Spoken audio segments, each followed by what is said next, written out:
Sejam bem-vindos ao Pod Viagem, o melhor podcast de viagens do Brasil. E hoje o nosso entrevistado é nosso host, Rafael Carvalho, que vai falar sobre o país Butão. Inédito pela primeira vez, sendo entrevistado quando não sou entrevistador. Então vamos lá para Butão.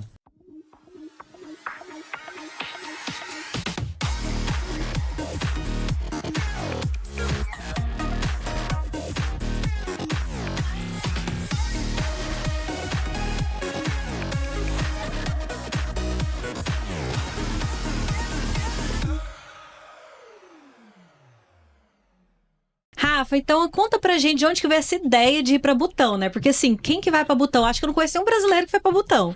Então, e nem foi uma ideia, eu fui aproveitando uma logística. Eu tinha uma curiosidade de conhecer Taj Mahal na Índia. Então eu já estava lá perto, falei, vou montar um roteiro com países próximos da Índia, né? E aí eu montei um roteiro com Índia, Nepal, Butão, Bangladesh e... Eram 5 países, Nepal, Butão, Bangladesh, Índia e Sri Lanka. E por estar ali na proximidade, aproveitei a logística e fechei Butão junto. E eu tava vendo que é muito difícil conseguir o visto, né, pra entrar no Butão. Como que você fez pra conseguir esse visto?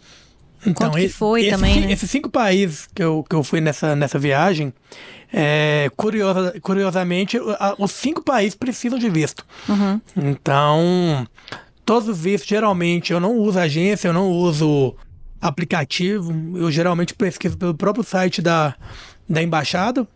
E, curiosamente, Butão não tem embaixada aqui no Brasil. Não tem nem em Brasília, em nenhum lugar. Então, foi um dos vistos que eu tive mais dificuldade por não ter embaixada, não falar português. E eu tive que entrar no site e por lá fazer. E... Outra curiosidade também, o Butão é considerado hoje o visto mais caro do mundo. Até há pouco tempo atrás era $200 por dia que você tinha que pagar para estar lá. E eu fui estudar um pouquinho por que o governo tinha tanta dificuldade para o turista. Quanto mais você coloca preço no visto, menos turista vai ter. Quanto mais dificuldade você está criando para ter turista lá. E essa pouca pesquisa que eu fiz lá, eu vi que o governo não fazia tanta questão, principalmente pelo fato deles acharem que pode mudar um pouco a cultura, a forma de viver deles, que realmente é uma coisa assim bem, bem antiga, de todos os países que eu já viajei no mundo, um dos lugares que não atualizaram, que não estão tão da época que a gente está hoje. E aí, antigamente, até alguns 6 meses, um ano atrás, era $200 por dia, mas você tinha incluso um hotel, se eu não me engano, de 3 estrelas e de alimentação. Mas há pouco tempo agora, eles cederam um pouco, modificou, agora é $100 por dia para tirar o visto, mas você não tem incluso nada. E é tudo feito pelo site direto do Butão. E geralmente demorou acho que uns 10, 15 dias para chegar esse visto meu. É um pouquinho burocrático também. E quais foram os principais desafios que você encontrou nessa viagem do Butão, lá dentro do país? Fora o visto, quando você chegou lá, o que foi mais desafiador? É muito diferente daqui? Lá é um país que é muito pouco preparado para receber turista, até porque não tem nem apoio do governo. Então, até pouco tempo atrás, eu estava pesquisando na minha viagem, que foi recente agora, não estava precisando mais, mas parece que você tinha que contratar um agente de viagens lá, e ele tinha que te acompanhar na viagem toda, você tinha que ficar no hotel do governo, tinha que alimentação nos restaurantes do governo. Então, há pouco tempo agora que eles cederam um pouco, e agora você só paga esses $100, você come onde quiser, hospeda onde quiser, e não tem mais essa necessidade de ter uma pessoa deles com você te acompanhando em todos os pontos turísticos lá. Então, deu uma melhorada agora. Mas o que eu achei mais diferente uma curiosidade. Lá faz apenas 10 anos que chegou a televisão, para você ter uma ideia. Então não tem nem celular. Tem celular, mas consequentemente também tudo é muito recente. Entendi. Você parece que tá na década de 40, década de 50. É uma coisa assim bem arcaica mesmo. Até o esporte mais tradicional de lá, aqui é o futebol, lá é o arco e flecha. Meu Deus. É tudo muito, muito diferente. Eu inclusive gravei alguns vídeos lá que as competições fui numa competição de arco e flecha, então são coisas bem rústicas, bem diferentes de tudo que eu já tinha visto no mundo. E eu fiquei sabendo que o aeroporto de lá, da cidade, Paro, o aeroporto de Paro, é um dos mais perigosos do mundo. Você teve algum problema quando chegou lá ou foi tranquilo? Só medo. Só medo. Te colocaram medo antes. Só medo de ter pesquisado justamente isso também, que eu vi que era um... É porque... Isso aí eu não tenho certeza, mas falam que o nome de Butão é justamente pela localização dela. Ela é circulada de montanhas e a cidade está bem embaixo no meio. E aí o avião, para poder pousar, tem que passar por volta dessa montanha e entrar justamente no meio. E a gente uma curiosidade também, que a gente passa pelo Monte Everest. Eu, para ir para Butão, eu saí do Nepal, num voo direto de Nepal para Butão. E aí eu passava no voo, eu passo literalmente na mesma altura do Ponto Everest. Pela janela, você consegue ver o Monte Everest do seu lado na mesma altura que está o avião. É uma coisa assim até interessante para quem tiver curiosidade de visitar o Butão, pegar um assento de janela para você ver o Monte Everest. Exatamente. Muito e bom. Aí, outra curiosidade também, que na internet falava que era 50. Lá eu peguei informações que são só 20. Somente 20 pilotos no mundo são capacitados para pilotar os aviões que decolam lá pelo nível de dificuldade Meu Deus. que existe lá. Então, assim, é uma coisa bem restrita. São, se eu não me engano, só 1 ou 2 voos diários. São poucos turistas. E eles fazem isso para preservar a cultura do país. E falando em cultura, o que você achou mais impressionante da cultura? Assim, fora a televisão que chegou agora e tal, o que você acha que te impressionou da cultura deles ser diferente da nossa? Achei interessante, é legal, né? Engraçado, por exemplo. A gente contratou um guia lá e esse guia estava super curioso como é que era conviver. No Brasil também eu tinha muita curiosidade. E aí lá eles são aqui é monoteísta não, monogamia. Lá é poligamia. Que a gente é monogâmico, que a gente tem só uma esposa, um casamento. Esse meu guia, ele tinha 4 esposas. 4 esposas? E eu tava curioso, tentando entender como é que você consegue gerenciar. É tudo junto, é no mesmo quarto e tal. Ele não, a gente mora numa mesma casa, mas tem 4 quartos, uma para cada esposa. Uma para cada esposa. E aí eu comecei a perguntar, não tem ciúmes uma da outra? Ele dava uma risadinha. E aí ele falou mais ou menos assim, igual você tá achando diferente para mim, eu acho diferente e estranho como que você consegue ter só uma. Entendi. Aí eu falei assim, não que eu queira, mas é a cultura do meu país também. E uma coisa engraçada lá é isso, porque lá a maioria das pessoas tem mais de uma esposa e depende geralmente do poder aquisitivo. Se você tem condição de bancar, sustentar 1, 2, 3, 4 e morar tudo ali na sua casa ali, você pode ter esposas. É normal. Mas uma coisa muito, muito curiosa. Quando eu cheguei no Butão, quase todo local que eu ia tinha escultura de pênis.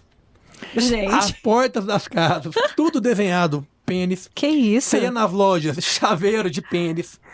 Tudo. Tudo lá era pênis. Por quê? Então, é uma coisa engraçada também. E eu ficava postando e o povo sem entender o que é isso, onde você tá.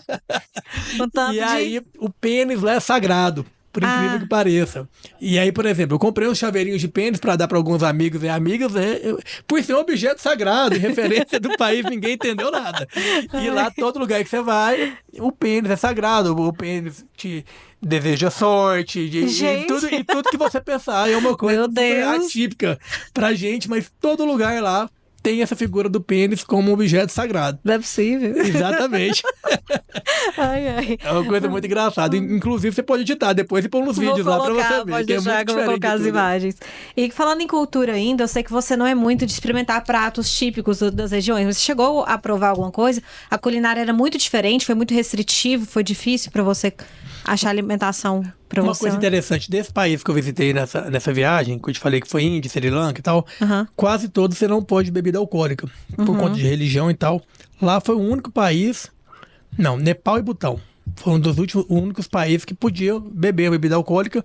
Inclusive, lá em Butão tem uma cerveja feita por lá mesmo. Já fazia muito tempo que eu não digeria nada, que eu experimentei essa cerveja e bebi lá. E quanto à alimentação, tinha um passeio também que você compra lá. E que eles dentro de uma sala lá, eles fornecem as comidas típicas de lá e tal.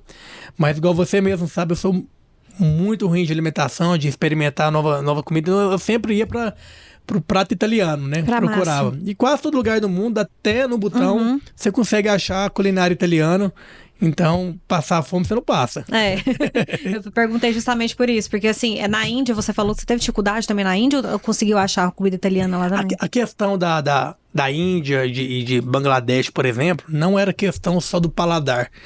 Era questão também que eu não me sentia à vontade de comer por conta da limpeza, da comida, do jeito que era tratado. Então, Entendi. eu meio que me limitava a comer só dentro de hotel, dos hotéis que eu estava hospedado, para não ter intoxicação alimentar e não passar nenhum tipo de perrengue.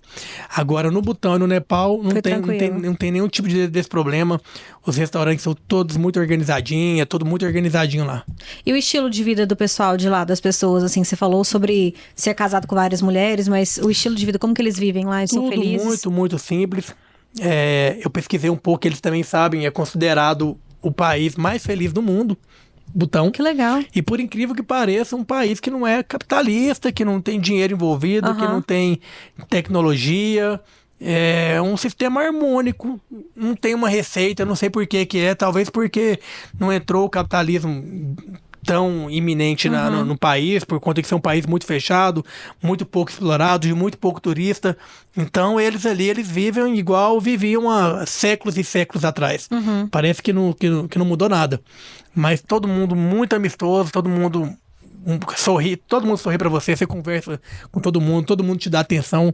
Realmente aquela sigla de país mais feliz do mundo tinha uma coerência pelo que eu senti ali na viagem. Apesar de não ter tecnologia, né, não ter assim esse imediatismo que a gente tem hoje, tudo na palma da mão, então eles são o povo mais feliz do mundo na simplicidade. Exatamente. Legal.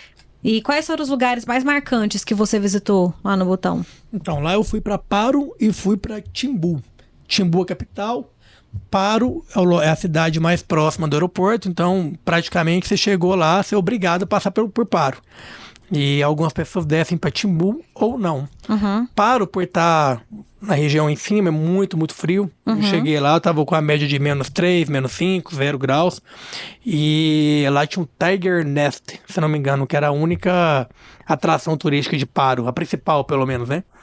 Que aí você tem que subir, aí um perrenguinho, eu não gosto tanto de perrengue, mas tava lá, era a única atração. Você foi? Tinha que conhecer, eu fui. 3 horas a 0 graus, subindo a montanha até Aí quando você sobe lá, tem um cafezinho, tem um restaurantezinho, é tipo um lugar de monges, uma atração turística imersiva no meio no pico do morro lá, da montanha lá. Legal conhecer, até porque é a única atração que tem em Paro, né? E também tem alguns restaurantes, tem algum comércio local. Agora, já em Timbu, que é a capital, você tem que pegar um carro e deslocar, aí você já vê mais um pouco mais de desenvolvimento, um pouco mais de atrações turísticas e mais coisas para fazer também. E falando assim, em atração turística, foi fácil comunicar lá em inglês com as pessoas? Como que... Sim, todo mundo fala inglês lá. Todo mundo? Todo mundo fala inglês. Então, todo mundo assim, quando eu falo todo mundo, o básico, né? As atrações turísticas falam, as hospedagens falam, restaurantes falam, a maioria das pessoas falam inglês lá. Então deu pra comunicar bem. Deu. E da questão de estrutura turística, é bem precário também? Tipo, mais simplória ou... Como é que eu vou explicar? É precário, é simples, mas não é desorganizado. Entendeu? É uma coisa simples, mas uma coisa organizada. Não é igual um Bangladesh da vida, que é uma zona... A Índia. É uma zona, uma nojeira, é uma coisa assim que eu não voltaria. Agora... Butão não, Butão é uma coisa simples, organizado, pessoal super receptivo. Você vê a comida muito bem feita, organizadinha, limpinha, uma seadez total. Isso é bom. É uma coisa, eu acho que por isso que é considerado o país mais feliz do mundo. Você não tem ostentação, não tem dinheiro, mas tudo feito com muito amor, com muito cuidado e com muita atenção, entendeu? Entendi. E você recomendaria Butão pra quem quer conhecer um país diferente, tipo, exótico, fora da... Então, é igual muita gente que pergunta pra mim, pela quantidade de países que eu já viajei, você iria pra Butão? Eu falei, cara, pra você ir pra Butão, eu acho que a pessoa tem que ter viajado ali pelo menos uns 15, 20 países. Fazer o quê? O beabá, o básico. O que é beabá básico para um brasileiro, eu acho? Argentina, Chile, Estados Unidos, Paris, Espanha, França, Portugal. Espanha, Portugal. Você tem que fazer o básico. Uhum. Porque o Butão, só para conseguir o visto, já é aquela dificuldade que eu te falei, esse perrengue que tem. Chegou lá, não tem toda essa estrutura que tem nos demais países, então você tem que ter um pouco mais de bagagem. Uhum. Não que também você não deixe de fazer, mas eu acho que se uma pessoa que não viajou muito e pela primeira vez ir para Butão, não recomendaria. Teria que ter pelo menos uns 15 países de bagagem já. E pra quem já tem essa bagagem, qual dica que você daria? A pessoa já tá organizando pra ir. Que dica, assim, indispensável pra quem tá pensando em ir pro Butão? Primeiro que para você ir para Butão não tem um voo direto para Butão. Uhum. Então você tem que aproveitar e montar logística igual eu montei. Eu não deixaria de fazer Nepal, por exemplo, que é um que tem onde está o Monte Everest, e foi um dos países que mais me surpreenderam dessa rota, por já questão de desenvolvimento. Uhum. De todos os países, o que eu achei mais desenvolvido foi Nepal. Eu acredito que principalmente por conta do turismo do Monte Everest, balada, restaurante.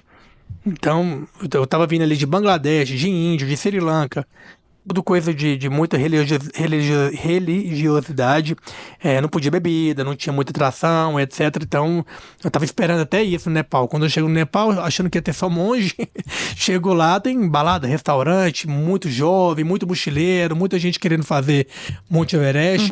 E então, achando Nepal um lugar legal. Então, para quem vai pro Butão, no mínimo, não deixe de conhecer o Nepal, que é um dos melhores países que eu achei daquela região ali. E aí, para onde você não indicaria? Bangladesh. Ali perto, evitar. Bangladesh evita. E para aproveitar, já que tá falando do caminho, Sri Lanka dá para fazer uns 2 dias ali, aproveitar o básico. E lá na Índia, lá, o Taj Mahal, considerado uma das 7 maravilhas do mundo, não estenderia tanto a viagem pela Índia, não. Acho que só ir pro Taj Mahal e passar um dia em Delhi, que é a capital, já seria tá legal ótimo. já. E sobre você conhece quantos países? 71. Você pretende conhecer todos do mundo? Os 193? Pretendo, mas sem compromisso, sem pressa, tenho que bater esse tanto de país, tenho que viajar isso, no meu timing. E curtindo, né? Curtindo de uma boa. O que der, deu. Sem obrigação nenhuma. Então, Pode Viagem para quem tá conhecendo agora, ou para quem já conhece, né? É um podcast que a gente somos 5 hosts, já viajamos para uma média de 120, 130 países pelo mundo, somando tudo, e a gente dá dicas e experiências. Porque uma coisa até que eu tava comentando aqui nos bastidores antes pra vir. A gente fez outras gravações hoje. Geralmente, quando você vai para um país, você pesquisa muito questão de Google, o que tá lá no Wikipedia, qual que são as melhores atrações. Não existe melhor indicação de próprias pessoas que já foram para lá, pessoas próximas, e indicações recentes também, que tudo muda, tudo é muito volátil no mundo hoje. Tem lugar que já foi referência a atração turística de determinado país há muito tempo atrás, que hoje não é a mesma coisa. Então, a gente tenta sempre estar atualizado, viajando e mostrando realmente o que é bom, o que compensa aí, para não perder seu tempo, não perder seu dinheiro, porque a vida é curta e a gente tem que aproveitar. Então é isso, pessoal. Obrigada por ter assistido até aqui. Esse foi o Pod Viagem, com mais um episódio sobre um país super inusitado, que foi o Butão, com o Rafael, nosso host. E não esqueça de se inscrever no canal, deixar seu like e compartilhar esse vídeo com seus amigos. Até o próximo episódio. Valeu!